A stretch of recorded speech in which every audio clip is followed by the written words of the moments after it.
Bonjour à toutes et à tous, et bienvenue dans cette rediffusion des rencontres littéraires Clameur qui ont eu lieu le premier week-end de juin 2023 sur la thématique des orages. Nous vous souhaitons une bonne écoute. Bonjour à toutes et à tous. Merci de nous avoir rejoints pour cette rencontre intitulée « L'âge de comprendre ». Autour de cette table, j'ai le plaisir d'accueillir à ma droite Sarah Bourg. Vous publiez aux éditions Notabilia « Maman la nuit ». Et en face de moi, Pauline Perrade, « L'âge de détruire » aux éditions de Minuit. Deux livres à la fois très différents et simultanément qui racontent une relation mère-fille avec toute la complexité que ça peut comporter, parfois la violence, l'amour évidemment parce que la violence souvent est intimement liée à cet amour.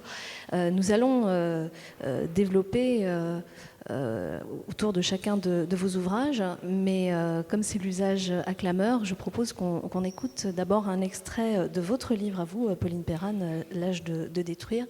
Vous allez faire vous-même la lecture. Merci, bonjour à toutes et à tous. Je vais tout simplement lire le début du roman, voilà, l'ouverture. Les mollets sculptés et les pieds douloureux dans ces escarpins à talons carrés, debout, seule au milieu de la chambre, ma mère trace une petite croix dans l'angle supérieur gauche du plan de l'appartement. Au-dessus de la croix, elle note le mot « cloque ». Juste en dessous, elle précise « plafond ». Elle lève les yeux et fixe un moment la peinture boursouflée, les bulles maculées de taches vertes aux contours dilués au-dessus de sa tête. Les restes d'un dégât des eaux. Il y a peu de risque que cela s'aggrave. Elle se demande si une telle remise en état lui coûterait cher en travaux. Un soupir lui échappe, bref et nerveux. L'appartement fait 56 mètres carrés. Il occupe le quart du 3e étage d'un morceau de résidence construite dans les années 70. Un ensemble de tours jaune clair de différentes formes géométriques, rassemblées autour d'une cour pavée de ciment vieux rose incrustée d'éclats de quartz et reliées entre elles par des parkings souterrains, des ascenseurs aux intérieurs couverts de moquettes marron et de miroirs, des cages d'escalier en béton et des passerelles de verre aériennes. Il compte 2 chambres, un salon, un balcon à l'embranchement du salon et de la première chambre qui surplombe la rue, une cuisine, une salle de bain et des toilettes. Du blanc et de la toile de jute fibreuse habille les murs. Du carrelage blanc ou rosé protège les espaces exposés à l'eau et à la saleté. Une moquette à poils ras, couleur vert menthe, couvre les sols des couloirs, du salon et de la chambre qui donne sur le balcon. La 2e chambre, située à l'extrémité nord, du côté de la cour intérieure, se distingue par sa moquette mouchetée, bleu mer et blanc. Merci beaucoup, Pauline. L'âge de détruire nous emmène à la rencontre d'un couple mère-fille. Et le mot couple n'est pas anodin dans le sens où les liens sont tellement forts qu'ils ne laissent pas de place à d'autres. Ne laisse pas la place à d'autres de s'immiscer à l'intérieur de cette relation. Le début du livre raconte l'emménagement dans un nouvel appartement, un appartement que la mère vient d'acheter et qui, dès le départ, lui semble lui poser problème. En tout cas, elle a du mal à se l'approprier. Tout cela, on l'observe à travers le regard de sa fille, sa petite fille, qui vit, semble-t-il, quasiment en vase clos avec cette mère, même si elle va à l'école, mais on sent bien qu'il y a un empêchement d'avoir une relation avec le monde extérieur. Alors, ma première question, Pauline, c'est tout simplement qu'est-ce qui vous a donné envie de raconter l'histoire de ce couple si particulier que peut former une mère avec sa fille ? En fait, ça a été un très long processus d'écriture, donc qu'est-ce qui a donné l'envie de départ, je pense qu'elles ont surgi un moment toutes les deux et elles se sont suffisamment incrustées pour que l'histoire s'écrive. Ce qui est concret, en tout cas comme souvenir de travail pour moi, c'est le moment où l'appartement est arrivé. Parce que pendant toute la majeure partie en fait, du temps d'écriture où j'ai cherché, essayé, de raconter. Au départ, je tournais autour de la mère, je tournais autour de la question du rapport des femmes à la violence. Ça venait aussi du travail de théâtre autour des violences subies par les femmes, mais aussi perpétrées par les femmes. Et j'étais avec cette mère et cette fille, et j'essayais de raconter à travers deux journées, la même journée, raconter des deux points de vue. Parce qu'elles vivaient, comment on pouvait lire entre les lignes l'état de leur relation, en fait. Et ça marchait pas très bien.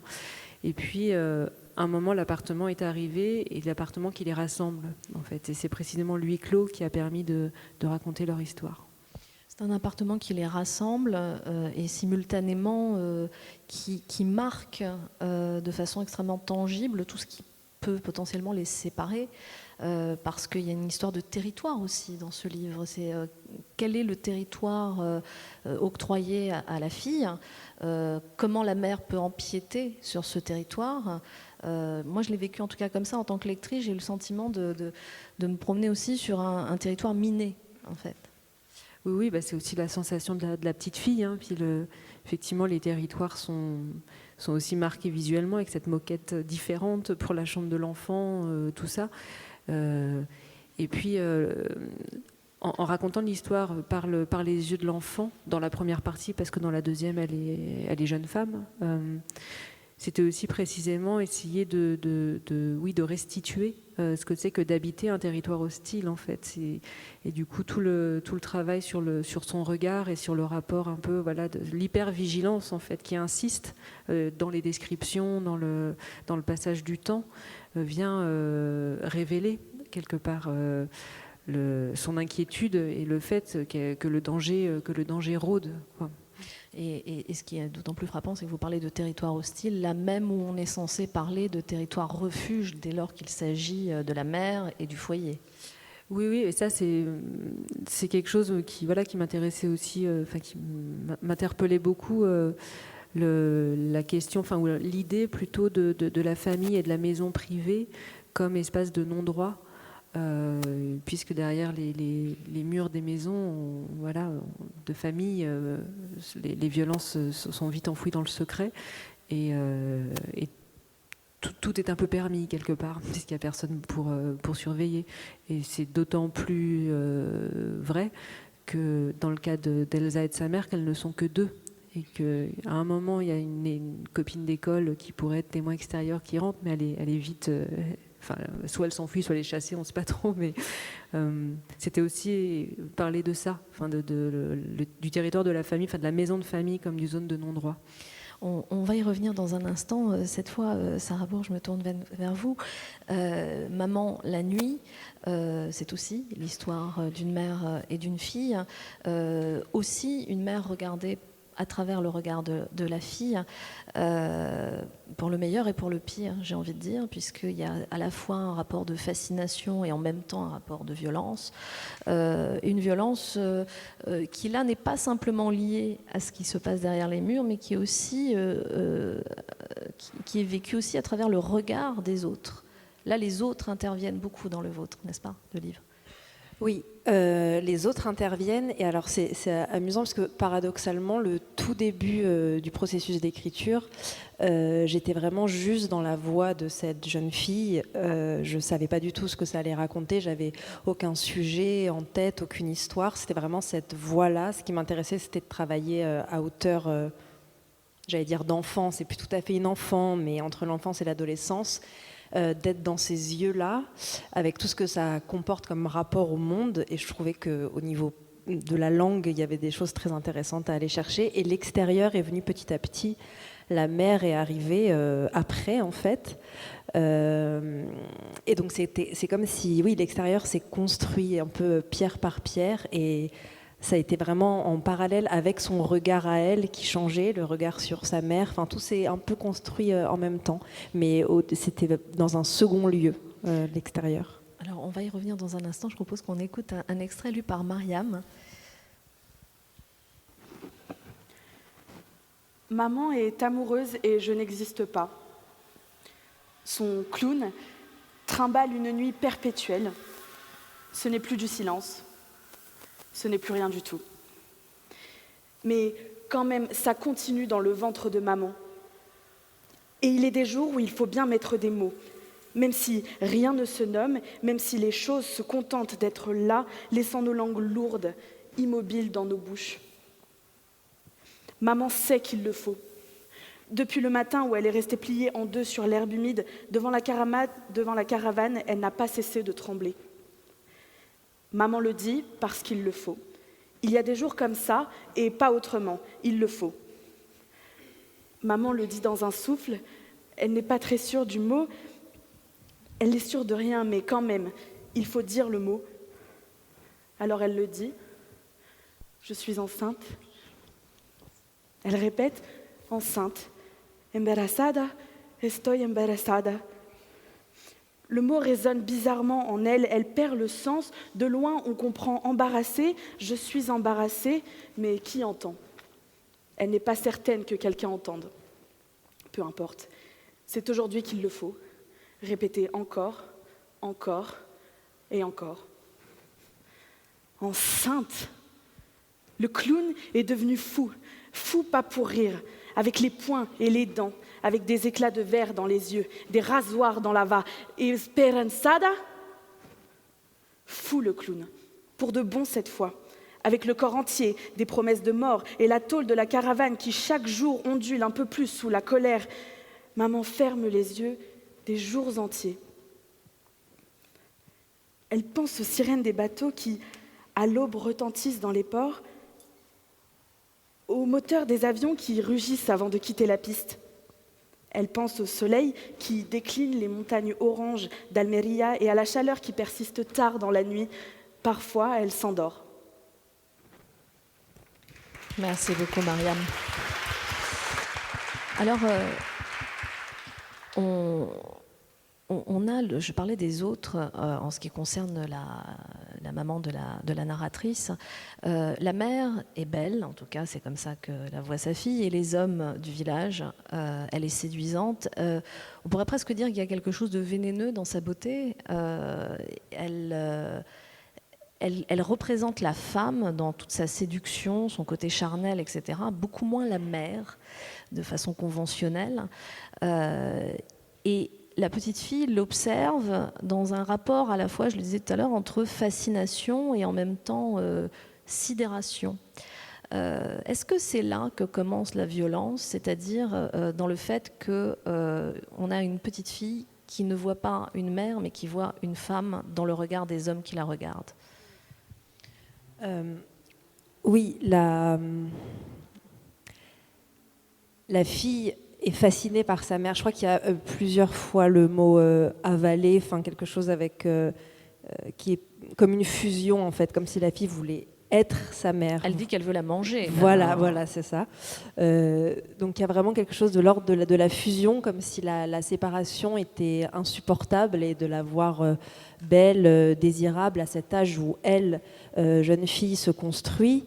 Il y a tout ce rapport bien sûr à la féminité et au regard des hommes qui se posent. Et cette jeune fille a l'intuition que sa mère est dans une certaine violence, ou connaît une certaine violence, mais elle ne le se dit pas, parce qu'elle est en même temps fascinée par ce qu'elle dégage, et de voir qu'elle plaît en fait. Et évidemment, quand on arrive à l'adolescence, on veut plaire. Donc je pense qu'il y a ça aussi qui se joue pour cette jeune femme. Elle ne se le dit pas aussi parce que c'est sa normalité. Et parce que c'est sa normalité, voilà, oui, c'est ça. Elle a pas de... Elles sont quand même...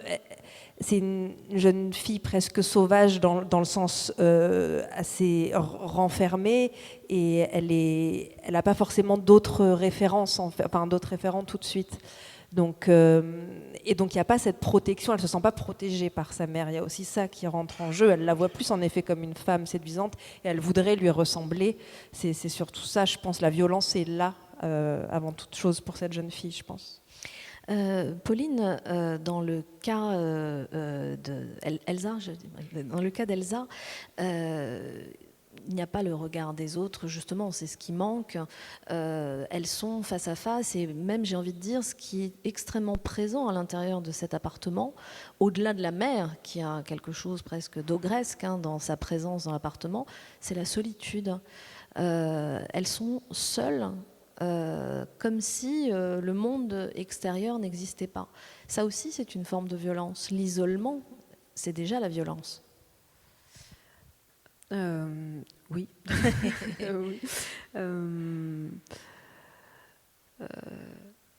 Vous parliez tout à l'heure de la tentative d'incursion d'une amie. Donc Elsa va avoir une amie pour laquelle elle va avoir même des sentiments très forts parce que c'est nouveau pour elle.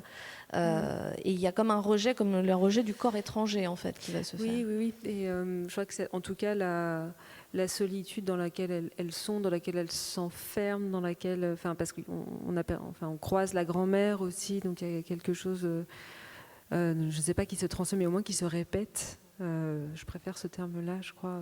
Il est moins, il pose moins d'explications, mais en tout cas, ça exacerbe la brutalité de la mère ou la brutalité de leur rapport. Je pouvais avoir un peu l'image d'elle, je parle de la mère envers sa fille, comme celle d'une naufragée qui s'accroche à une bouée en pleine mer, quoi. Donc c'est à la fois très désespéré, en pleine mer MER, je veux dire, donc très, très désespéré, très vulnérable, en même temps très, très, très, très violent en fait. Voilà, elle s'agrippe, et j'ai vraiment la sensation d'un lien entre elles qui se calcifie à force d'être exclusif en fait. Et qui en plus est inversé. Vous parlez de la mère qui s'agrippe à son enfant, à qui elle lui demande « est-ce que tu m'aimes ?» Elle n'arrête pas de lui demander ça. Généralement, ce sont les enfants qui demandent aux parents « est-ce que tu m'aimes ?» Et il y a une inversion des rapports, comme si la petite fille devait sauver la mère, remplir le vide et lui servir, de bouée de sauvetage, alors que normalement, ça devrait être l'inverse. Oui, moi après c'est ce qu'on se raconte et puis ça raconte d'autres choses que ce qu'on se raconte bien sûr. Dans les Dis-moi que tu m'aimes, c'est pour moi trahissent aussi un peu la conscience de la mère de ces dérèglements. Elle essaie de se rassurer. Dis-moi que c'est pas si grave. C'est un petit peu ce qui est à l'œuvre en elle, je crois, et qui se poursuit dans l'âge 2, dans la deuxième partie du livre, quand Elsa est devenue jeune femme. Et pour les personnes qui ne l'ont pas lu, le livre est en deux parties et les deux parties tournent autour de l'appartement. Donc la première commence, vous l'avez dit, quand elles emménagent. C'est la première fois qu'aucune femme de la famille de cette lignée accède à la propriété. Je pense que c'est très important. C'est ça qu'elle peut pas occuper. Elle ne sait pas occuper la sécurité. Elle ne sait pas habiter la sécurité, en fait, la mère. Et c'est ça qui vient aussi d'un seul coup faire un peu déclencheur. Et donc ça commence quand on achète l'appartement et l'âge 2 s'ouvre au moment où la mère a fini de rembourser son prêt immobilier, donc plus de 20 ans plus tard. Et la première chose qu'elle décide de faire quand elle a soldé le prêt immobilier, c'est de vendre l'appartement. Donc il y a quelque chose qui se retrouve dans l'incapacité à occuper ou à posséder cet endroit. Et donc c'est un espace qui sera toujours en mouvement. Il y a des cartons, on sort les affaires, on range les affaires, on ne sait pas où les mettre. Et dans l'âge 2, donc elle demande à Elsa, elle convoque Elsa pour un truc très simple, le tri des affaires pour vider les lieux. Et c'est tous les objets de l'enfance qui reviennent, et elle lui demande de participer à la liquidation de la mémoire quelque part. Donc et c'est très ambivalent, je trouve, chez elle. Qu'est-ce qu'elle sait qu'elle fait, et qu'elle essaie de se blanchir un peu constamment, quoi. Alors, ce qui est surprenant, c'est que d'un côté, elle lui demande effectivement d'annihiler la mémoire à travers ce tri, et simultanément, vous parliez de la grand-mère, qui me semble-t-il, joue quand même un rôle très important.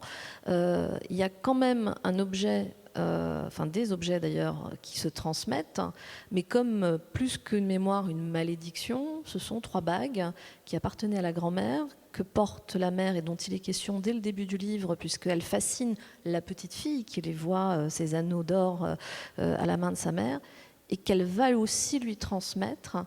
Et je ne sais pas si c'est comme ça que vous l'aviez pensé, mais moi je l'ai vu comme la transmission d'une malédiction.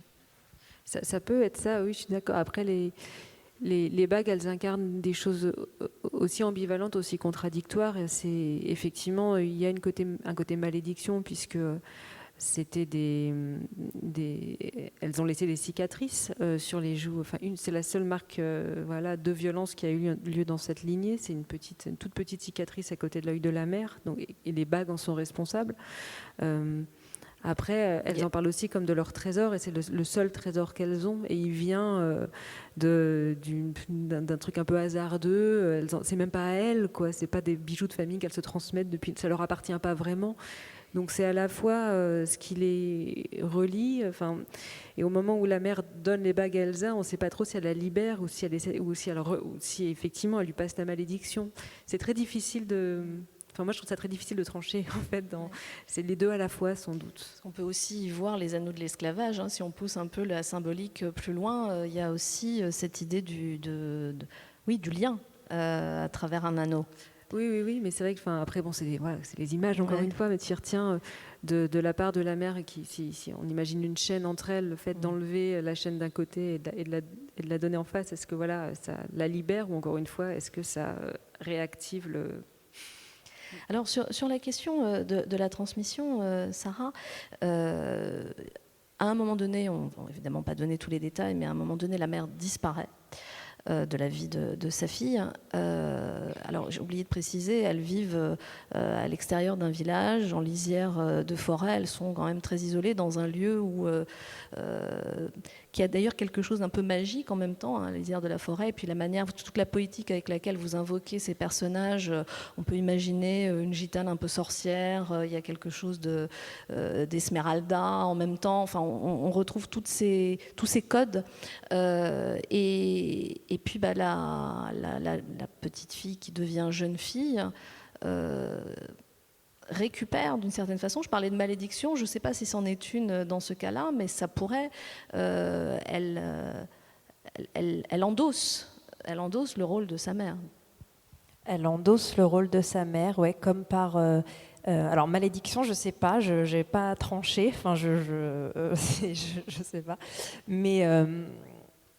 C'est aussi qu'est-ce qu'elle fait, qu'est-ce qu'elle peut faire avec cette absence, en fait, qui est soudaine, et la manière de continuer à vivre qu'elle trouve pour se tenir debout. C'est peut-être ça, c'est pour le coup de devenir sa mère et de l'avaler symboliquement, si on en revient à ce qu'on disait tout à l'heure. Ce serait de devenir elle, donc elle est encore vivante, comme ça serait une espèce de rituel, quelque chose d'un petit peu magique presque, pour la garder avec elle. Et reproduire aussi les schémas de séduction. Et donc reproduire les schémas de séduction. Et vu qu'elle a toujours été fascinée par ça, c'est très compliqué parce que j'ai pas du tout psychologisé tout ça en fait dans l'écriture ou en amont. Donc c'est vrai que je redécouvre aussi moi a posteriori.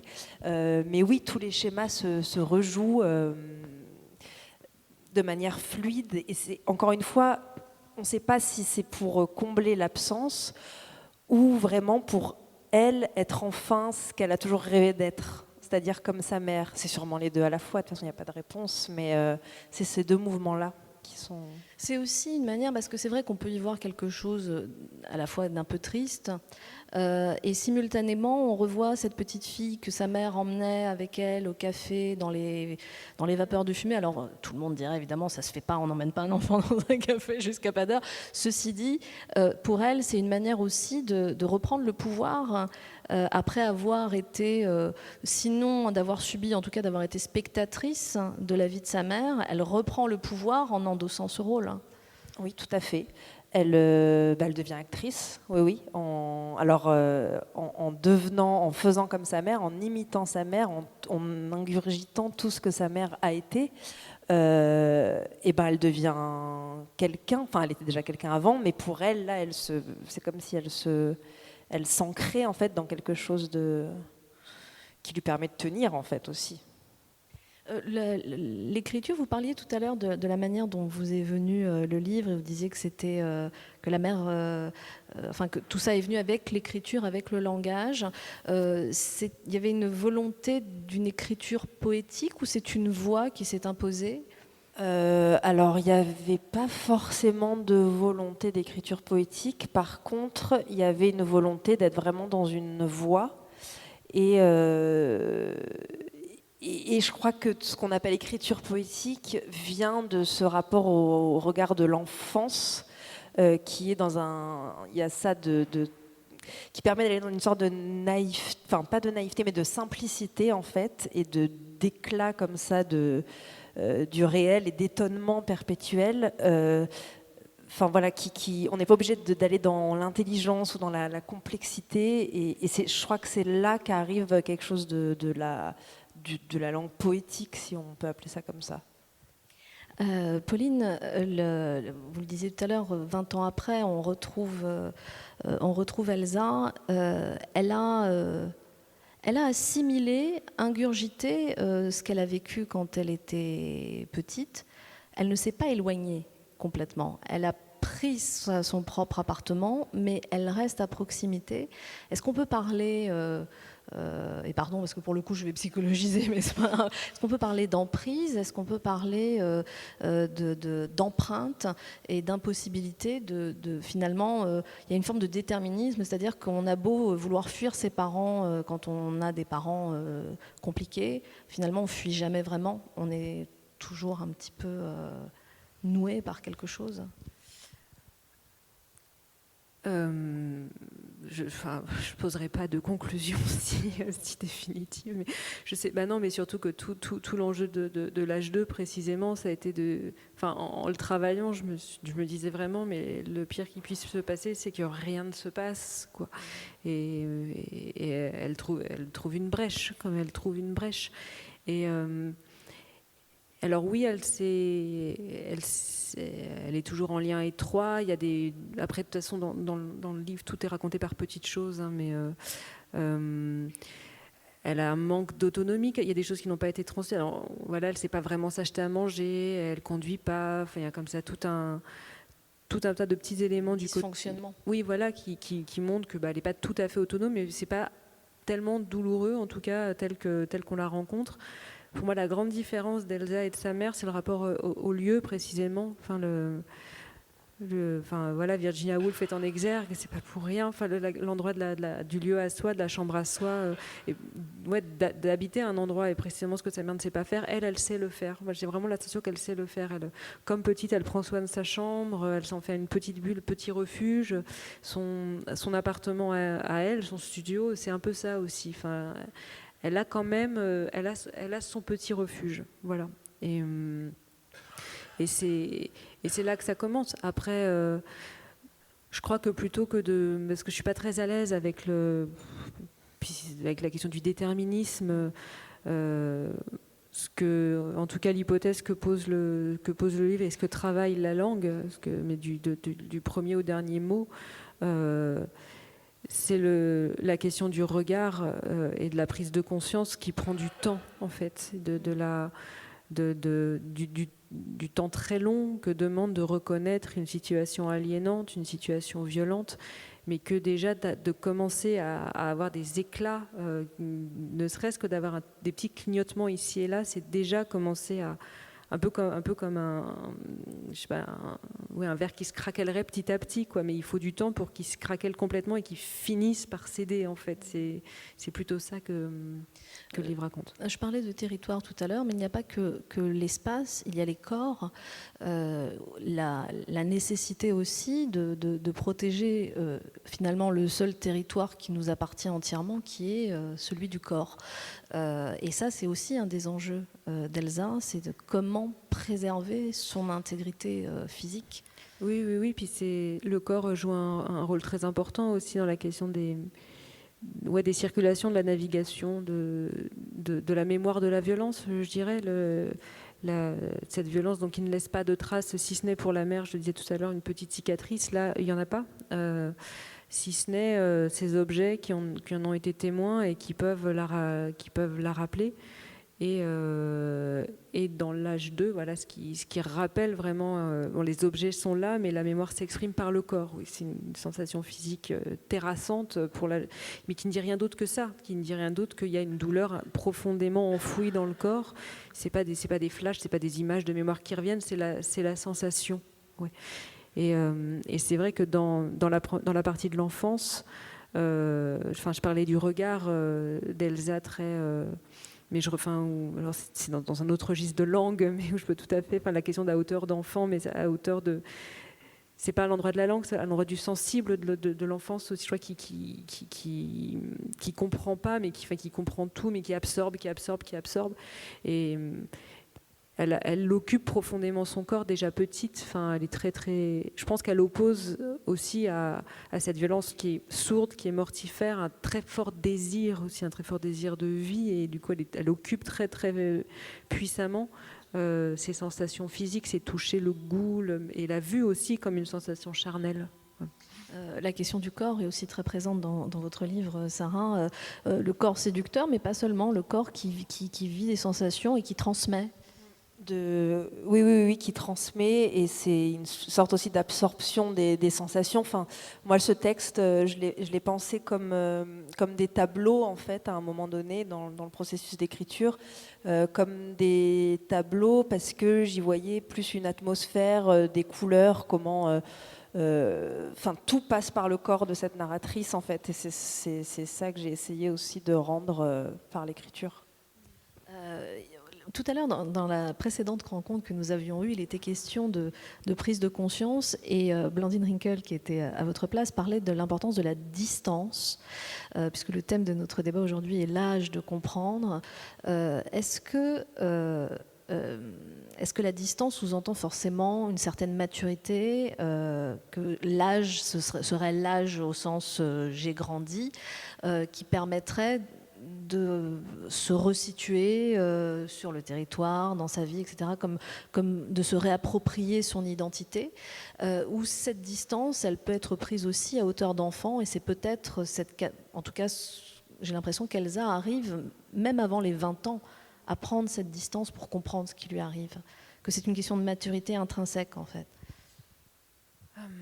Oui, je pense que distance, on peut l'entendre à la fois distance, ça peut être géographique, ça peut être du temps qui passe, ça peut être aussi d'un seul coup un choc qui nous fait sortir de l'habitude, en tout cas de ce qu'on a l'habitude de prendre pour ce qui est normal. En fait, c'est toute la question la question de l'enfance. Pour le dire très simplement, un enfant qui subit des violences chez lui, il pense que c'est normal, en fait.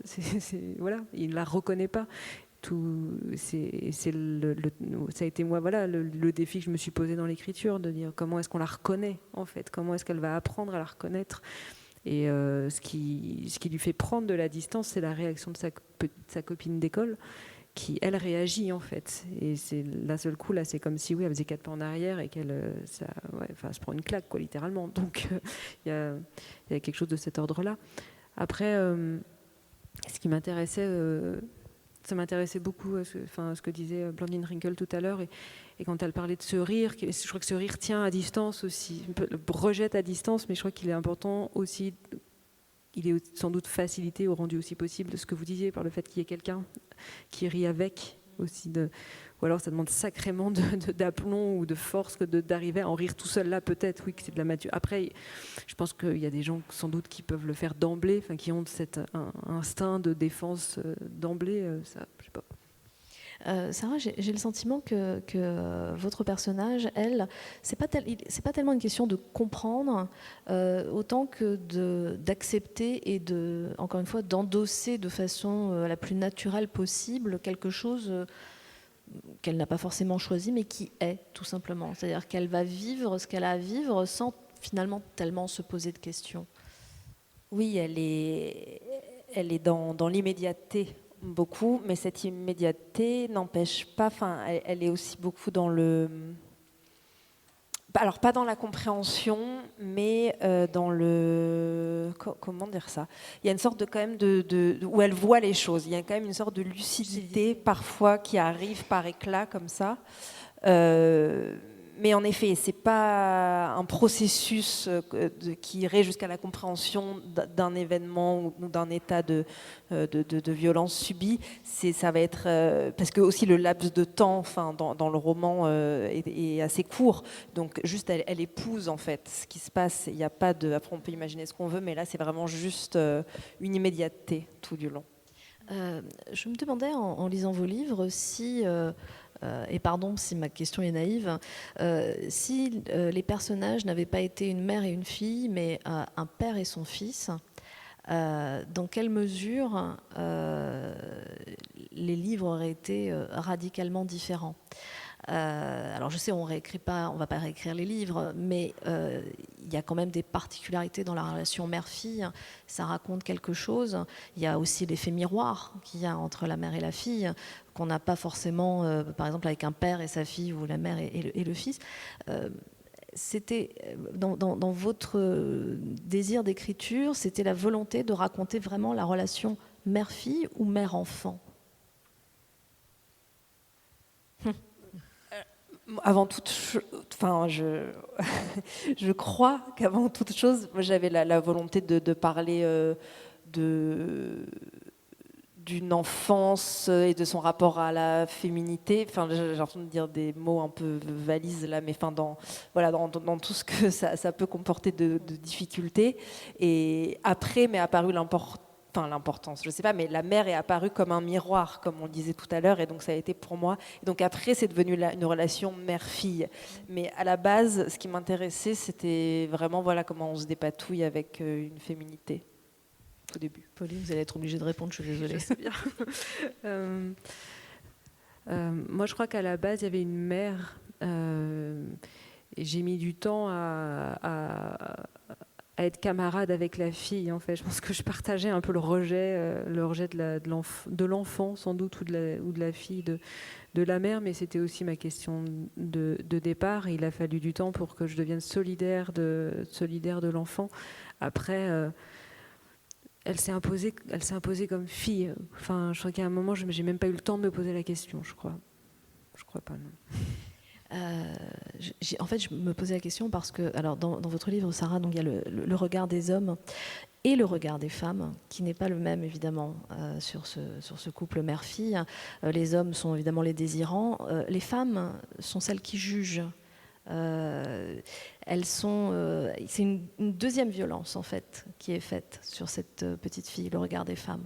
Oui, et c'est aussi, alors que ce soit les hommes, les femmes ou les parents à la sortie de l'école aussi qui se moquent un peu de la mère, enfin qui ont un regard sur la mère, c'est aussi, je reviens à l'histoire de la distance, ce qui fait la fille du coup à des moments où elle va voir sa mère par le regard des autres.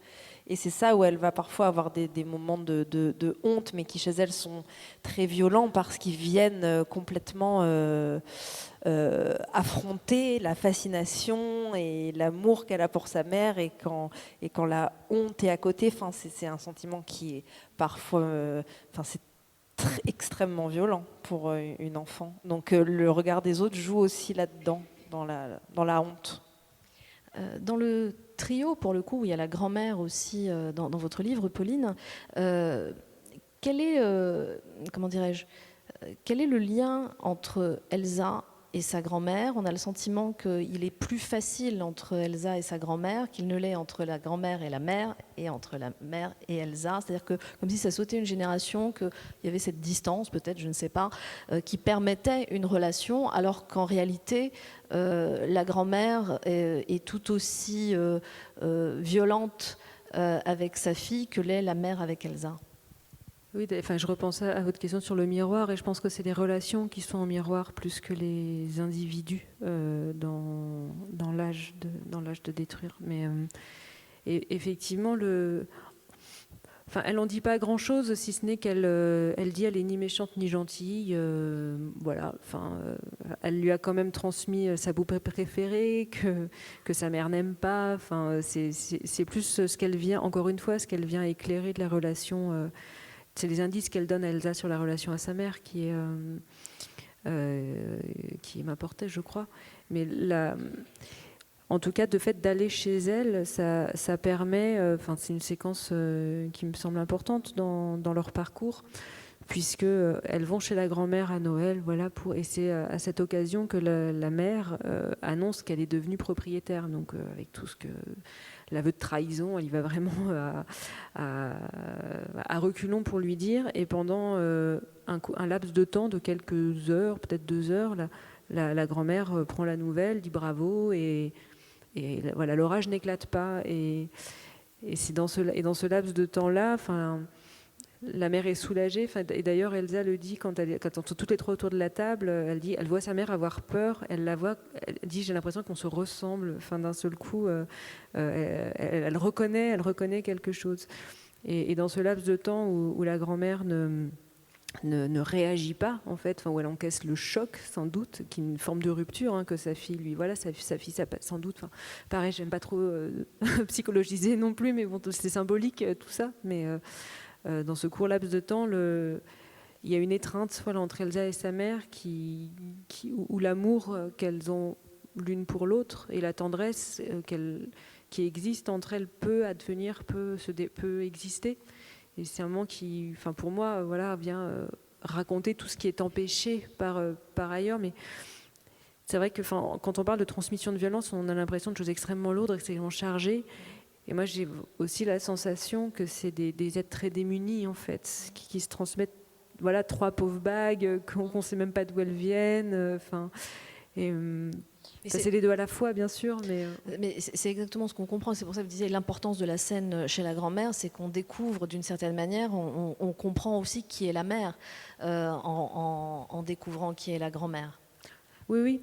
Et de voir ce qui quand même avance, encore une fois, ce qui avance lentement, les outils qui se forgent lentement d'une génération à l'autre. Moi, je crois que ça m'intéresse plus de les regarder par cet angle-là, puisqu'elles ont toutes les trois des histoires de déplacement. Ça passe très vite dans le livre, mais voilà, la grand-mère vient d'Italie, donc elle a vécu seule, dans des situations extrêmement précaires. La mère aussi s'est déplacée socialement. La fille commence par un changement d'école, c'est des petites choses, et il y a toujours cet endroit de l'ancrage et de la sécurité. Et petit à petit, voilà, donc la grand-mère n'avait, disons, pour le résumer vite, n'avait rien. La mère arrive à acheter quelque chose et la fille, n'achète pas, mais elle occupe l'endroit. Et c'est marrant parce que je tiens quand même à dire que moi j'ai adoré le livre de Sarah, donc, qui est vraiment un livre magnifique, et, aussi dans la langue, et j'ai l'impression, moi c'est comme ça que je l'ai lu aussi, de cette langue qui est presque, qui est très musicale, très très très visuelle, tout ça. J'entendais aussi la mère, le rapport sensible artiste aussi, comme si cette façon d'occuper le monde dont rêvait la mère, c'est la fille qui est capable de le faire parce qu'elle a cette langue en elle, quoi. Donc elle absorbe, et en même temps elle est plus déployée, plus armée que oui, et effectivement, à travers cette écriture très, très charnelle, en fait, on lit un peu en respirant à l'unisson avec les personnages, c'est-à-dire qu'on a le sentiment que vous avez écrit avec une respiration qui permettait d'invoquer en fait les personnages plus que de les décrire à proprement parler. Oui, déjà parce que je suis restée toujours dans la subjectivité de cette narratrice, donc dans sa voix à elle. Donc en fait, même quand il y a des descriptions, c'est toujours d'elle. Donc c'était un peu l'enjeu, en fait, c'est de rester dans ses yeux tout en racontant quelque chose. Alors, puisqu'on parle d'écriture, votre écriture qui est à la fois très différente, mais dont la poésie ressort à travers une précision extrême, l'extrait que vous avez lu tout à l'heure qui décrit justement l'appartement, etc., ou une couleur, le contour d'un meuble, tout ça donne aussi une forme de musicalité, c'est-à-dire qu'on est comme dans un inventaire poétique, en fait, d'un lieu dans lequel vous allez poser vos personnages. Est-ce que c'est quelque chose, c'est un mécanisme, j'ose dire, un mécanisme d'écriture qui est conscient au moment où vous l'écrivez comme ça, ou c'est un peu au fil de la plume, c'est-à-dire que vous êtes rentré dans l'histoire en commençant par l'appartement, en décrivant les lieux un par un, et tout d'un coup apparaît le décor où vous allez mettre vos personnages? Non, non, enfin, c'est ce que je disais tout à l'heure, c'est arrivé assez tard, mais ça m'a donné la clé, en fait. J'ai commencé un peu par les points un peu acméiques, par les corps, en fait. J'ai commencé par leur corps et ce qui se passait entre eux et à l'intérieur, dans leurs sensations, tout ça. Mais c'est vrai qu'après, qu'une fois que l'appartement a surgi et que j'ai commencé à le décrire, enfin, je me suis vraiment engouffrée dans les descriptions et en me demandant à un moment, mais est-ce que c'est trop et vraiment en me disant en avançant, non, je crois que c'est comme ça que ça c'est important. Enfin, chaque détail est important, vient teinter, vient raconter quelque chose, fait qu'on se raconte des choses en fait, ou qu'Elsa se raconte des choses. Enfin, et c'est pour ça que ça s'est imposé aussi. Et puis parce qu'elle habite ce lieu littéralement, puisque c'est encore une fois, vous l'avez dit, c'est un huis clos. Donc, d'une certaine manière, on peut imaginer même ce que ferait quelqu'un d'enfermé dans un lieu qui compterait même les fissures d'un mur où la peinture est écaillée, parce que c'est sa manière d'habiter les lieux. Hein. Ouais, je crois que, mais c'est le mot que tu utilisais tout à l'heure, de l'étonnement. Enfin, je pense que elle regarde avec des yeux aussi étonnée, elle l'aime, je crois, elle l'aime bien cet appart, je crois qu'elle aime bien sa chambre, elle prend plaisir à regarder, enfin, ça c'est quelque chose que dit Marguerite Duras et qui m'a vraiment marqué, qui m'accompagne beaucoup. Bon, après, elle genrait les individus sans trop de difficultés, donc c'est à relativiser bien sûr, enfin, c'est à questionner, mais et en même temps, il y a quelque chose qui me parle quand elle dit que la façon dont une femme occupe sa maison, c'est en la regardant aussi. Quand on rentre quand on rentre dans une maison occupée par une femme ou une femme seule, disons. Moi, c'est ce que j'ai entendu, en tout cas, une femme seule, ce qu'on ressent en entrant dans un lieu, c'est aussi le regard de la propriétaire des lieux et qu'une manière d'habiter sa maison, c'est aussi de beaucoup l'observer, de beaucoup la regarder. Et ça m'a beaucoup parlé, donc je pense qu'Elsa, elle est pour ça aussi. Enfin, elle est comme ça de base et d'autant plus, et elle devient d'autant plus vigilante, son regard s'aiguise d'autant plus que je le compare facilement à un bois la nuit ou à une maison hantée, que ça peut surgir, on ne sait pas trop, d'un peu partout, et que du coup, le regard s'affûte, quoi. C'est le bois dans le livre de Sarah. Je propose qu'on voit s'il y a des questions dans la salle. Ça, j'ai toujours un froid quand je fais ça. Je ne sais pas si on a un micro à faire passer, mais sinon, et si la première question est trop difficile, posez la deuxième. Alors c'est compliqué de poser des questions sur des sujets comme ça, parce que ça touche tellement à l'intime en même temps. Et même moi, Non, pas de questions ? Bon. Une fois, deux fois, le micro va disparaître. Quand on écrit des livres comme les vôtres, et j'y vais sur la pointe des pieds parce que je ne veux surtout pas être intrusive, donc je vais essayer de ne pas l'être et sentez-vous libre de répondre comme vous voulez. Est-ce qu'on doit forcément aller chercher dans son expérience personnelle, ou l'observation du monde autour de soi, des autres, suffit pour écrire des livres aussi incarnés que le sont les vôtres? Et ça, c'est moi qui le dis. C'est un mélange des deux. Oui, je répondrais un peu la même chose. Après, moi, pour le coup, je revendique vraiment, c'est une vraie fiction. Mais oui, évidemment que parfois on va se retrouver dans un ressenti, qu'on va mettre dans une autre situation dans l'écriture. Enfin, voilà, les deux se mélangent forcément. Non, parce que je me disais qu'il y avait quelque chose de très vertigineux et que souvent, dès que ça touche à la mer, il y a toujours quelque chose d'un petit peu abyssal. D'autant que on parle tout le temps de la statue du commandeur, mais finalement, la figure de la mer est aussi difficile à toucher, parce que, comme si c'était quelque chose qui ne pouvait pas être lié à la violence, ne pouvait pas être lié à quelque chose de dur et de violent. Or, c'est aussi briser un tabou que de mettre en scène une mère insuffisante, ou compliquée, ou violente. Ça, j'ai du mal à l'évaluer, à vrai dire. Enfin, ça peut me surprendre. J'ai aussi la sensation que des femmes monstrueuses, ogresses, tout ça, il y en a, mais que ce qui est difficile, c'est de leur restituer une forme de complexité, d'ambivalence, qu'elles ne soient pas juste monstrueuses, en fait. J'ai l'impression que c'est plutôt ça qui doit être déroutant ou qui est plus difficilement acceptable. J'ai l'impression. Vous êtes d'accord, Sarah ? Oui. Non, mais j'aurais pas dit mieux. Toujours pas de questions ? Non ? Alors, dans ce cas, oui, mais il nous reste encore un petit peu de temps. Non, bon.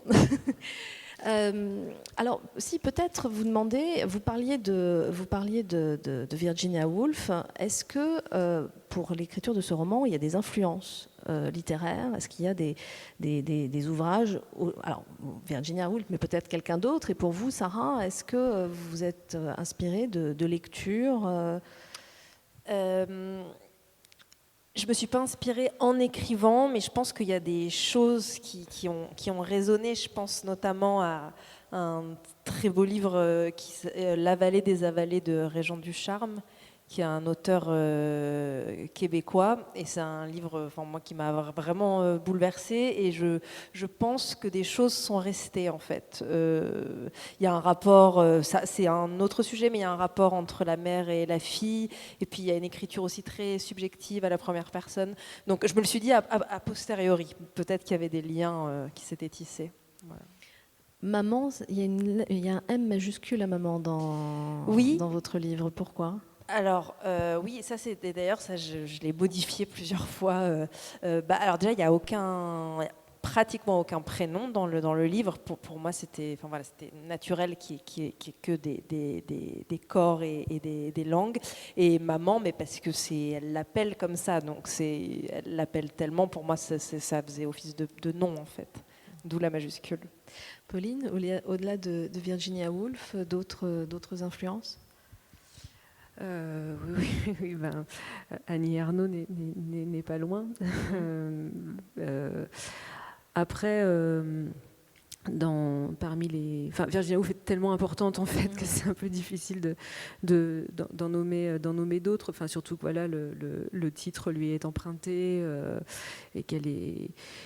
Voilà, moi, c'est une écrivaine très très importante. De base, tout court, mais aussi pour moi, aussi pour le travail formel. Il y a la langue, mais il y a aussi tout son rapport à la temporalité et comment elle construit des passages de temps et comment elle dérègle le temps et à la fois la question du traitement du passage du temps, donc soit qui se fige, soit qui accélère, soit qui s'étire.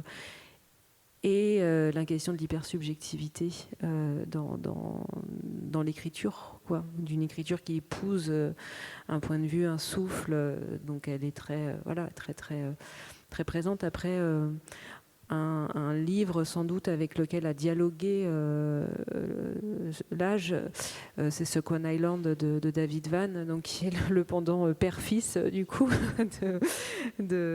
qui serait un pendant père-fils et qui est aussi en deux parties. Alors il n'y a pas 20 ans qui séparent les deux, mais c'est un livre qui est très connu, hein, donc voilà, je sais pas, mais les deux parties sont quand même, il y a une longue errance, puis ensuite quelque chose qui se scénarise, c'est comme ça en tout cas que je l'ai lu. Et j'avais un peu la sensation que là j'étais un peu à l'inverse, avec une première partie un peu avec des événements, un peu plus une temporalité plus, c'est plus long aussi sur un temps plus long, plus organisé, et au contraire une deuxième qui est comme un lac, Et, voilà, je pourrais citer Second Island aussi. Pauline Perrade, le titre de votre livre, L'âge de détruire, c'est aux éditions de Minuit. Sarah Bourg, Maman, la nuit, c'est aux éditions Notabilia. Un grand merci à toutes les deux pour cet échange. On va vous retrouver en dédicace à l'extérieur chez le libraire. Merci.